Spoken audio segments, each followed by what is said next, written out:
Welcome to USA Global TV and Radio. My name is Caroline Heward. Our show today is Talking Heads. I'm an expert presenter on today's topic, which is navigating the social media around Christmas, around the festive season. And it's part of the Mind and Body Connection series. Let's begin.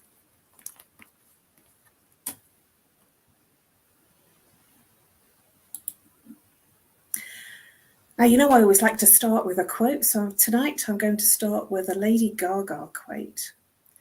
The scrutiny that young people face on social media can lead to anxiety, depression, and even suicidal thoughts, Lady Gaga.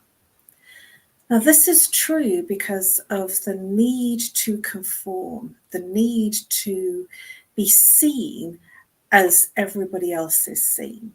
Now, we do know, I am sure, that when we're on social media, we tend to put our best case forward, our best pictures, our best events, our best experiences.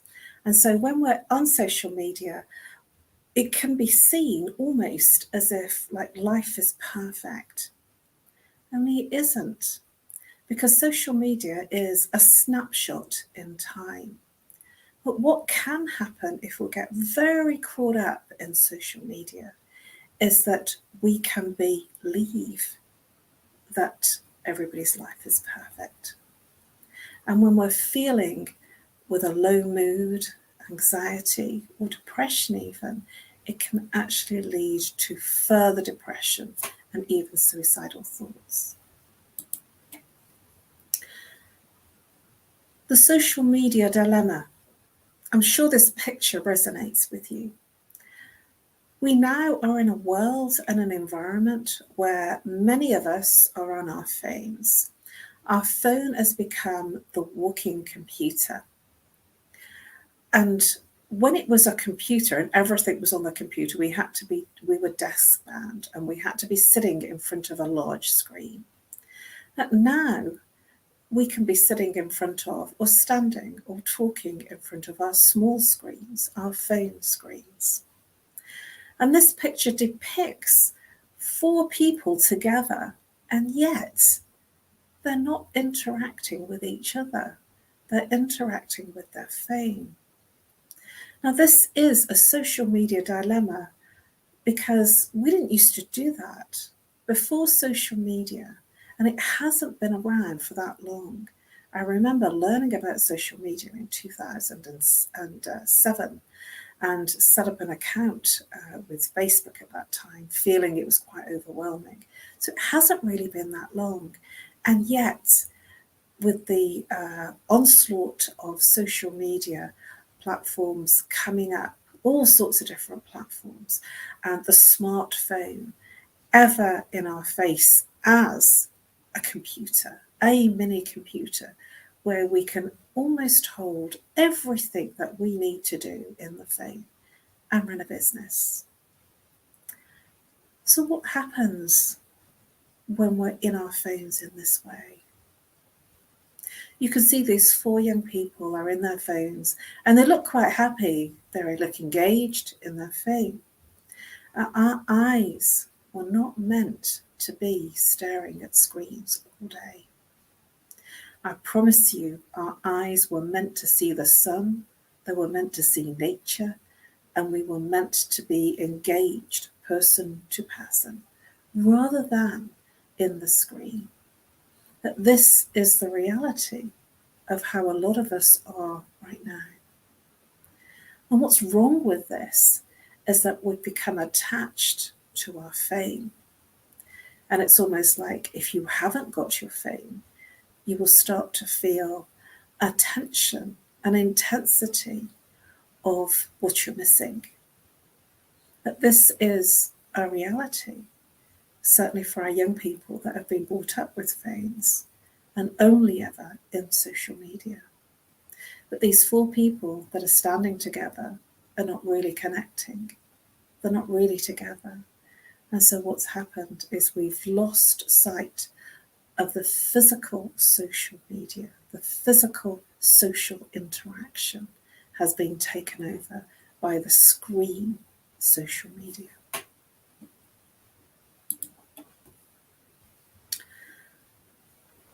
So this really surprised me, and when I was organising this presentation, I thought that this was a really good quote to give you.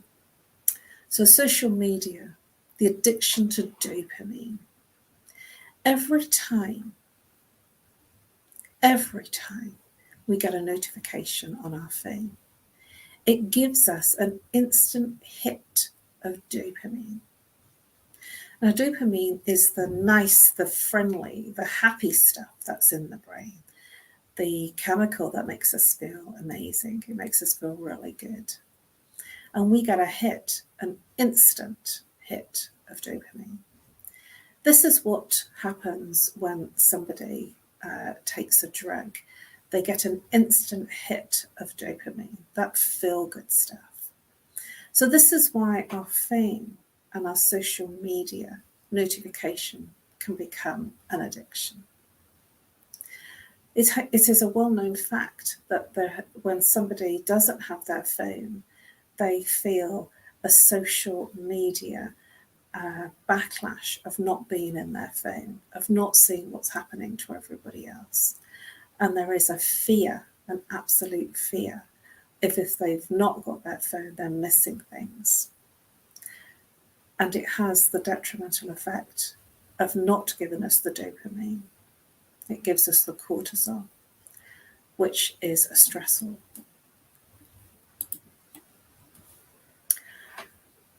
Now, social media has an interesting dichotomy. It puts us into a space of comparing ourselves with other people. You can't help but compare. So the comparison trap can actually really harm us. As soon as you step into the place of comparing and contrasting, you will never, ever be satisfied. You are always looking for what's wrong with me. That person seems to be better. And so as soon as you step into comparing yourself with another person, with their achievements, the way they look, with their body, with their makeup, with what they're doing, as soon as you start doing that, you then become dissatisfied with your own life and your own sense of security, of being you. It increases depression. So if you are already in a state of depression, it increases your state of depression. Let me say that again. If you are already in a state of depression, it will increase your state of depression. So what do I mean by that? If you are in that state of depression, whatever you're looking at will jump out at you and increase that level, because you're only going to be looking for what's wrong with you, what's not working for you. And everything is vibration. And whatever frequency that you're resonating at will bring about more of what you're focused on. So if you're not feeling that you're having a great time, what will happen is that you will see everything that shows up that you're not having a great time. If you are focused on not being able to afford to do things, which has created a depression and an anxiety, you will see posts that make you feel more of what you haven't got. Because this is how frequency works. Everything is frequency and vibration. It's amazing what can happen when you start playing with this, when you start comparing yourself with someone else or something else or somebody else's achievements. You will always come out worse. So comparing yourself is the space of madness. It can create a poor body image. It doesn't matter what you look like. You will consistently see people with crazy, incredible figures, really amazing bodies, because that's what social media puts out to us, it portrays how much we should look a certain way, or be a certain way, act a certain way. It puts out there how we should look, which 90% of the time is wrong. So one of the things that happens is some people use filters. Some people are very clever and disguise facial features, and they slim their bodies down, slim their face down. And so when you actually meet that person is not who you thought they were because of all the filters that they've been using. And so when you see these very perfect figures, these very perfect people that have used filters and only use their best pictures that show their best side, you can be sure that you will feel not so good about your own body image. But this is not just festive time. This is all the time. This is in any aspect of your year. This is particular in festive season, where people are posting really, really positive posts about how wonderful their life is. And they will be posting shots of their wonderful experiences. And when we're comparing and contrasting what you're doing and what you're experiencing, there is never the space for you to feel great. If you are feeling well or not feeling well, it can actually make you feel worse. This comparing, everybody's doing wonderful things. They're telling you about how wonderful their life is and their health is. And you might be suffering in bed under the duvet with a cold. This is normal. Colds happen. Illness happens. But when you are faced with scrolling consistently and seeing all these very positive posts about how wonderful people's lives are in this lead up to the festive occasion, the end of year festivities, you can be forgiven for thinking that everybody's life is amazing. You know, when you actually speak to someone physically, personally, when you connect with them from a level of not on social media, but from a level of personal connection, you will find all is not how it looks on social media. Social media, because of pushing out this image of how we should look, can create eating disorders in some people that feel overweight. So can you see that this comparison trap can actually create so much harm physically, emotionally, and mentally? I want to talk about FOMO. I had a client that told me that he had FOMO, and I had to ask him, it was about 3-4 years ago. I said, what is that? What the hell is FOMO? And then he had to explain to me, it's fear of missing out. And I thought, wow. And this is a real thing for some people. On social media, there is this huge approach of everybody putting all their best stuff out there.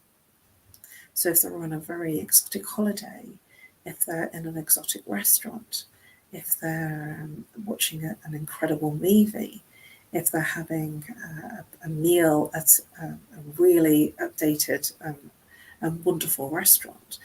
Have you seen people taking pictures of their food, how wonderful the food is where they're at? This is going to increase this fear of missing out.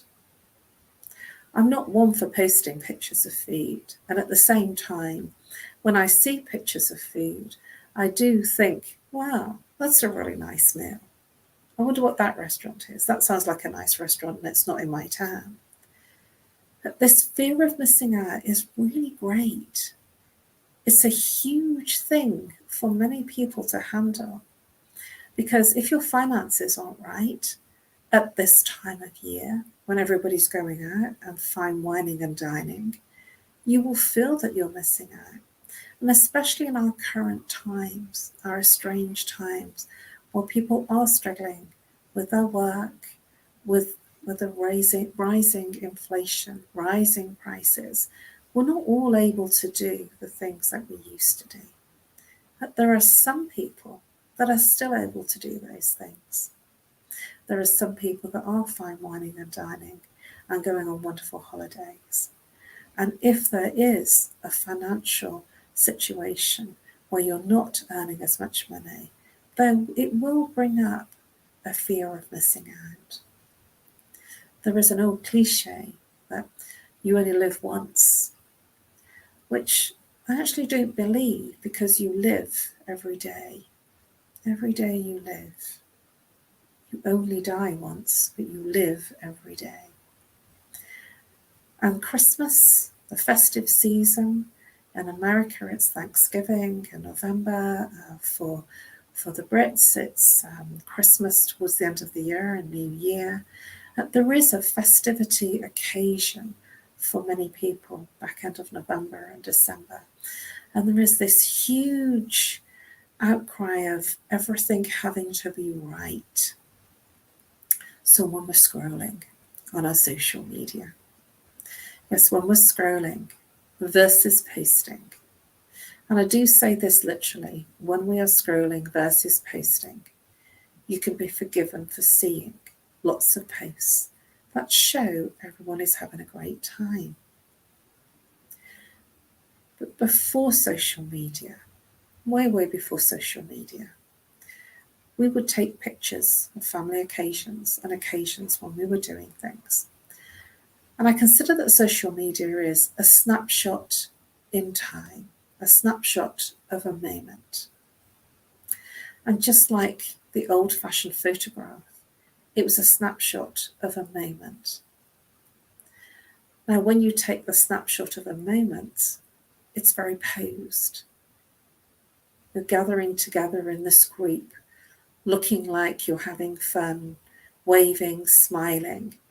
But maybe the few minutes before that, you weren't in that place. Maybe there was a conversation that was difficult. But in that snapshot, in that moment that you took the picture, whether it be on social media or in the old-fashioned analog, there was a moment we posed for the camera. We posed to make it look good, to create the good memories.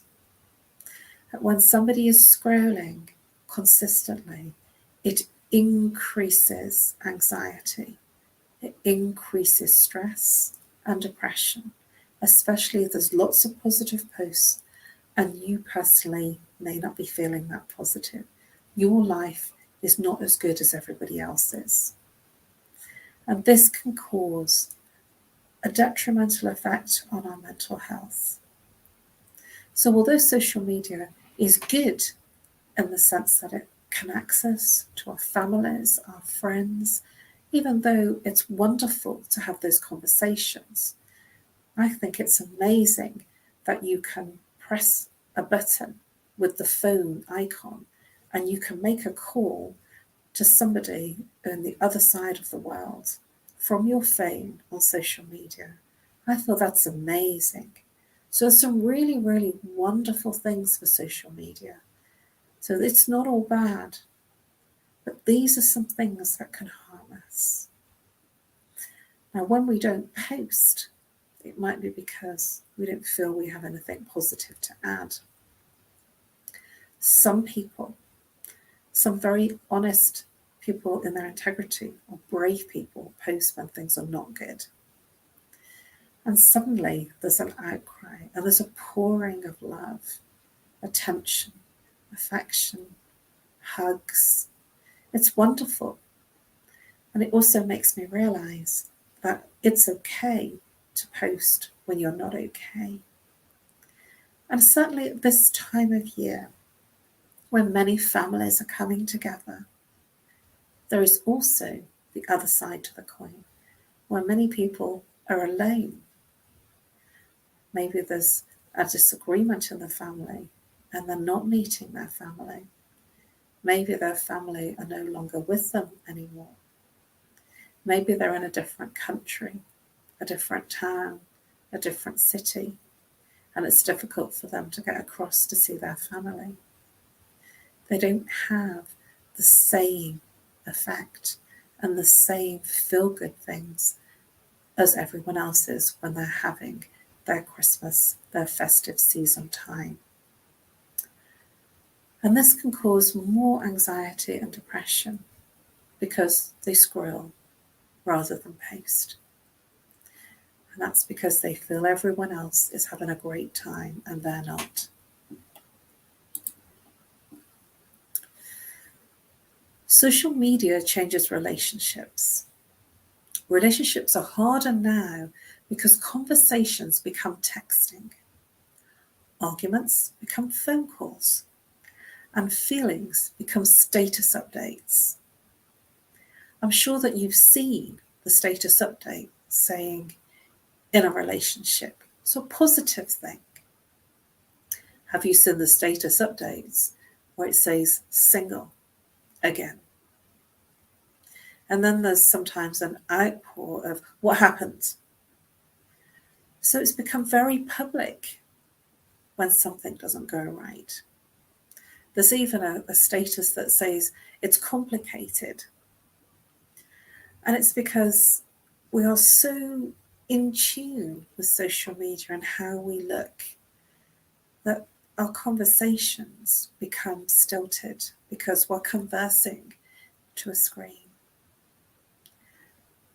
Now, how can this affect us if we are having a challenge at Christmas time in our festive season? And you've got on your social status that things are difficult. It's almost like you feel afraid to say that life isn't wonderful. So it's a text message. Ever been dumped at this time of year by text? Ever had a message that said, sorry, can't make it, something's come up, New Year, Christmas Eve, those big, big times, Thanksgiving, that ball that you've got dressed up for. These things happen. And it's because there's a pressure, there's a social pressure to conform, to be smiley, to be happy, to be like everything is wonderful. It isn't wonderful for some people. It's not normal, it's not real to be happy all of the time. Our festive occasions, what they do is they bring together, they heighten, if there is something not working, it heightens what's not working. And it gives us an incredible pressure to be happy, to conform, to show that everything is good, that the family is all good, that the finances are flowing, that the presents are flowing, that the relationships are wonderful. But that's not real for some people. It's not all good. For some, there's sickness, there's family disagreements. For some, there's relationship breakdowns. For some, there's a place where it's difficult in that relationship. There may be abuse in the relationship, physical, emotional, or mental. So let's be real that everybody isn't okay at Christmas. And it is okay to not be okay in our festive season. But the conformity to show that everything is wonderful can lead to challenges in what we post and when we post. And sometimes people don't post at all when things are difficult and they only post their great stuff. And so the person that isn't posting and scrolls believes that everybody is having a great time. Isn't it interesting when somebody disappears off social media for about a month? You almost don't notice it until they come back and go, oh, I wondered what would happen to you. And this is because there are so many in social media. There is so much going on that our attention is taken. So it changes our relationships about the way that we communicate. I've known people be in the same room and send a text message or a social media message to their partner, and then drop a love this status, and they're in the same room. I find it interesting, I find it amusing, and I find it hilarious. And at the same time, I see that it's a showing of affection as well. It depends on how much you're in your phone, how much you're in your screen. And sometimes it's what we used to call public displays of affection. This is how you can publicly display your affection for someone else, whether you're in a relationship, whether you're with family, whether you're with friends. This is where you can publicly display your affection, your kindness, your compassion, which is good in some respects. But then when you're showing up and being argumentative and angry, does that give you the same feel good? I don't believe it does. But there are many people that have their arguments in social media for all to see. Before, social media wouldn't do that. This festive season is the time that things can get heated and things can come up for people, because we're together, we're thrown together for a period of days. That when things are heated and things are not working, then things can actually get very difficult. And this can lead to depression, because you can be forgiven for thinking that everyone else is having a wonderful time. Believe me, not everyone is. It's not normal to be thrown together in your family and expect everything to be okay. Because if it wasn't okay before, it might not be okay when you meet, and things may be strained, which makes things worse. This is the reality of social media for many, that they're sitting alone when they're in a dark room because the screen gives them light, and they're scrolling and looking to see what other people are doing. I almost think this is a modern form of voyeurism, that we're seeking to see what other people are doing. There are what we call lurkers rather than people that post. This person, it looks like he's lurking to see what's going on. And many of us do that. We do that because we want to know what's going on, because we're interested. We want to observe. We're interested because we want to see how our lives compare with the other person. Can you see how this can create a challenge with our mental health, and how it can create a challenge of stress, anxiety, or depression?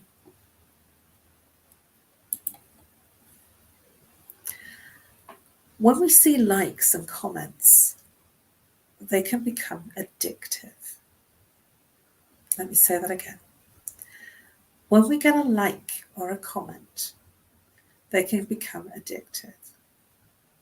And that's because the likes and the comments, they both release dopamine.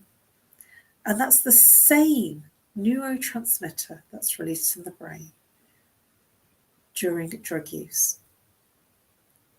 So there's a ping. If you've got your social media alerts on, there is a ping when something comes up, whether it's a comment or whether it's a like. Now, some people are using these as a boost to their dopamine.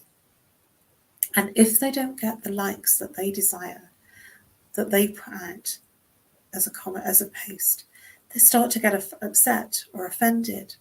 If they put a new picture up, they start to feel uncomfortable. Some people take it down. They didn't get enough likes. They didn't get enough comments. Some people repost. Maybe it was the wrong time of day. But can you see that this can all create challenges? Because it's not real. And yet the dopamine fix is real. The dopamine that's released in the brain is real. It either makes you feel good, or it creates a cortisol effect, which makes you feel stressed if you're not getting the hit Now, something else that happens is that in order to get this dopamine fix, we can almost, in our imagination, hear a ting or hear when there is a comment or a like.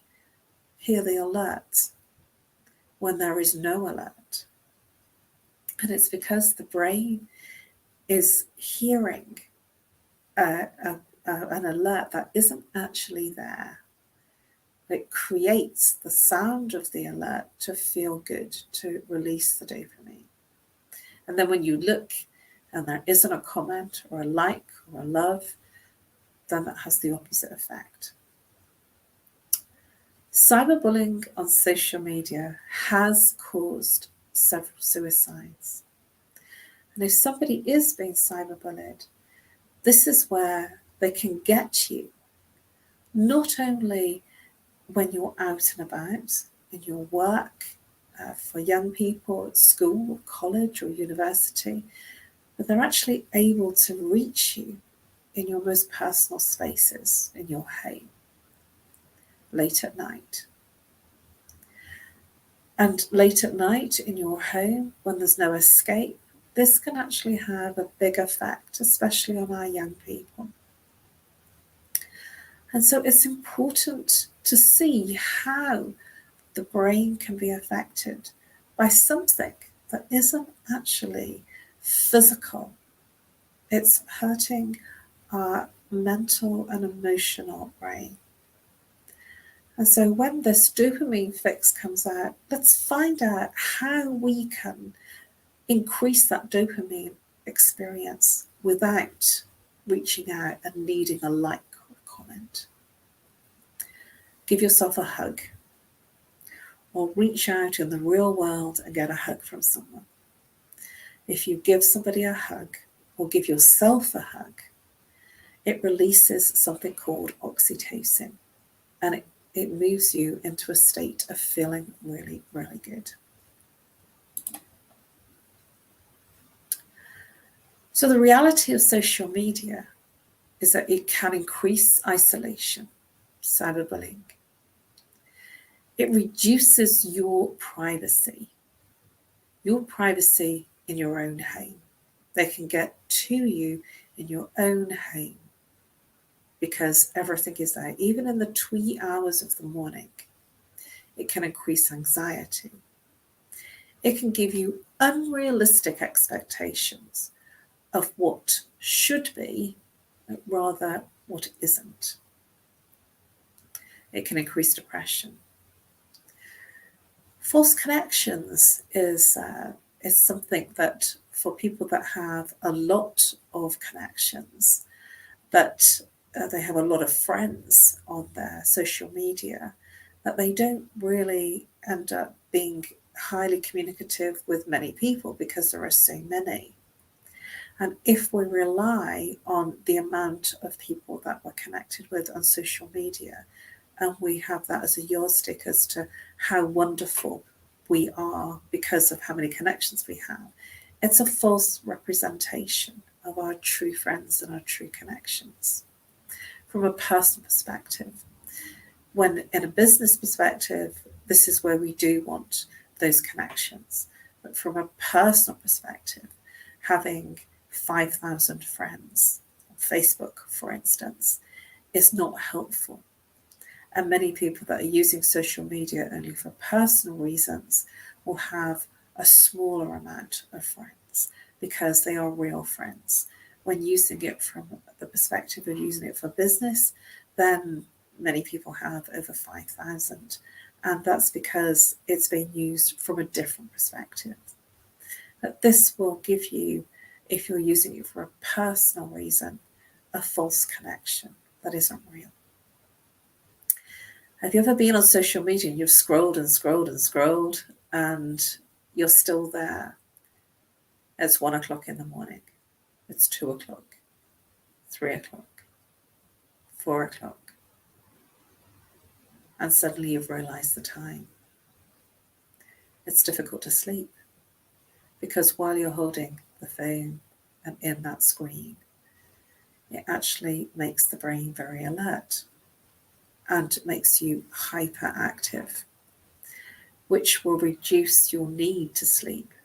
When you put the phone down, your eyes will feel tired. So it will reduce the amount of hours that you are sleeping because you are connected to your phone. It can increase stress. And obviously from a work situation, it can decrease your productivity because you're going to work tired. And being in social media all of the time, it can increase your level of isolation, of not feeling part of a group of people, of that family situation, of that group of friends that have met and dined out. It can actually create this form of isolation that you're not part of what everybody else is part of.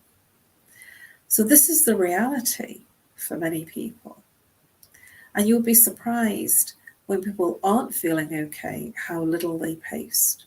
And when things are okay, that they post plenty.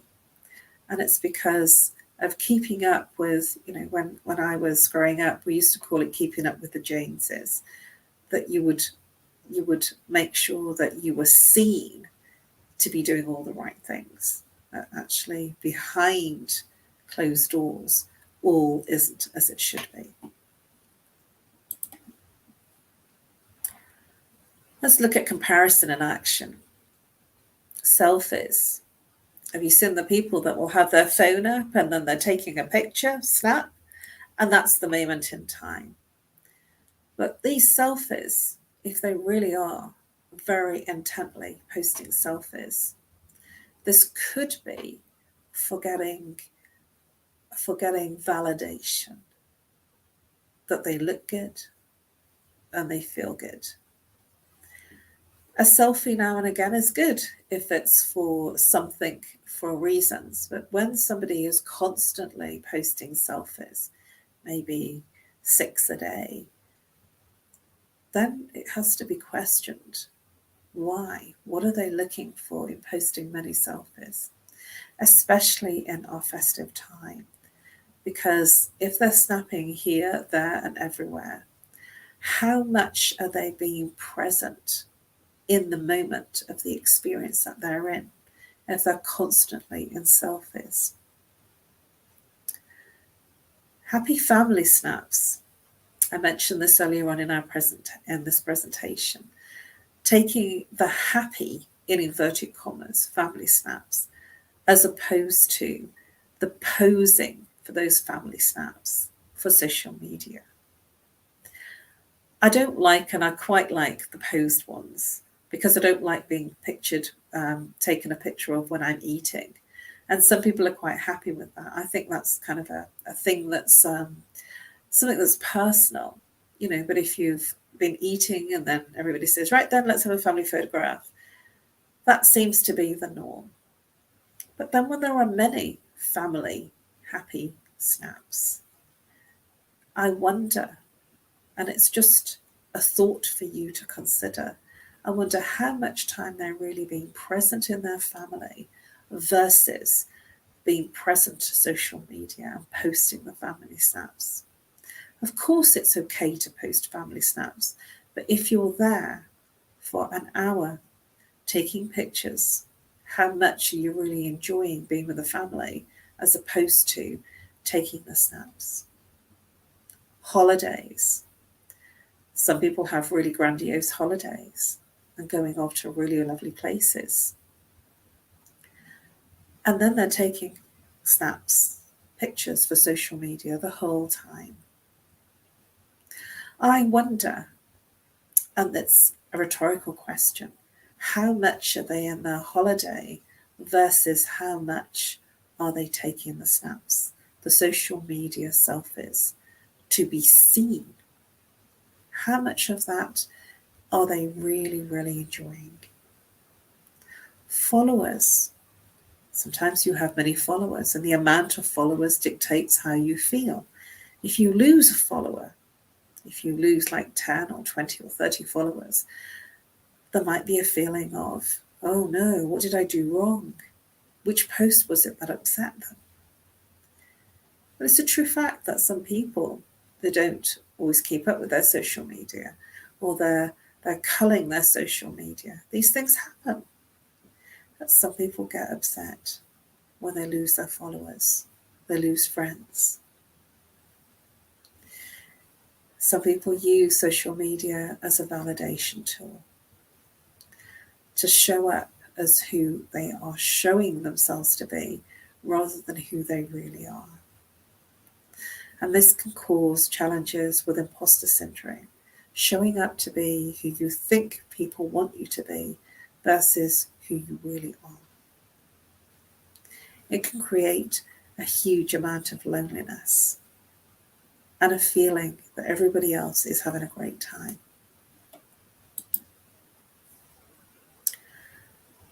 I'd like to engage in escaping the social media just for a bit of fun.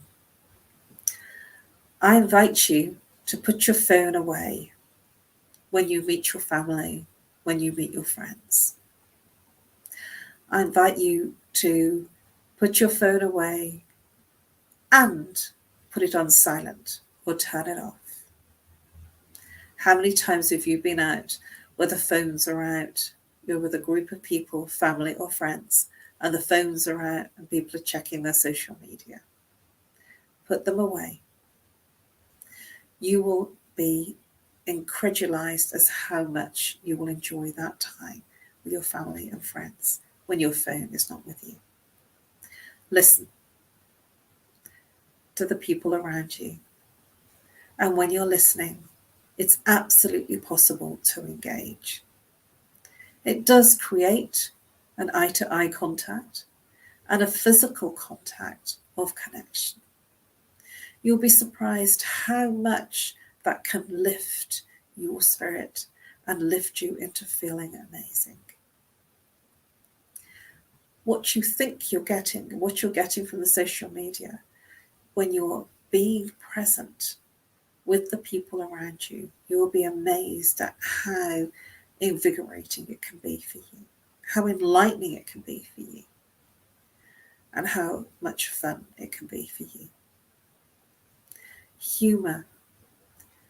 Express your humour in any way that you feel that's right for you when you're in your social gatherings. Because humour is one of the best things to get that feel good. You know, that dopamine hit that you get when you have a like or a comment. When you use humour, you will feel incredulized and amazing. You will feel wonderful. Because when you laugh down into the belly, when you laugh all the way down into the belly, this is how children laugh. When you laugh down there, you will feel incredible. You will feel good. You will not only feel good, but you will feel more alive than that dopamine fix that you get when you get a like or a comment.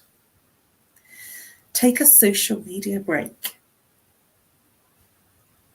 Literally, take a break from all activities of social media. Do physical activities like exercise, walking, doing something with your friends and family, wining and dining out without the media. It is fun and it's possible to have fun. I always like to end on a much more happier, note.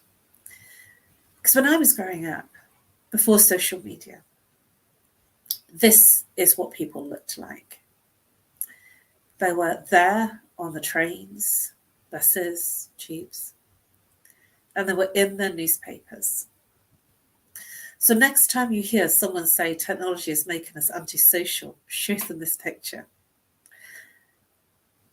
The difference with this picture is that they weren't hooked into the system of taking out their newspaper all the time. They were able to put it down.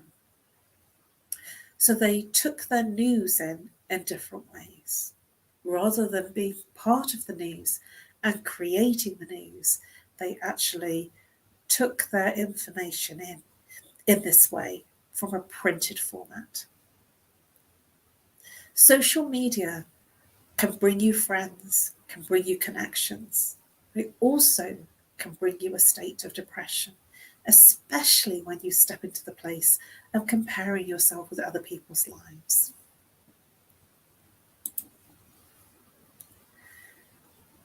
Thank you for your attention and your interest. Please subscribe to USA Global channel, to our YouTube channel, which is USA Global TV and Radio. You can find all of our Talking Heads episodes under the playlist Talking Heads 2022. You'll find all of my Talking Heads episodes under my name, Caroline Heward, Talking Heads 2022. Please do reach out to me if I may be of service to you. You can reach me on nomorestress@live.co.uk. Drop me an email or call if you're international, +44.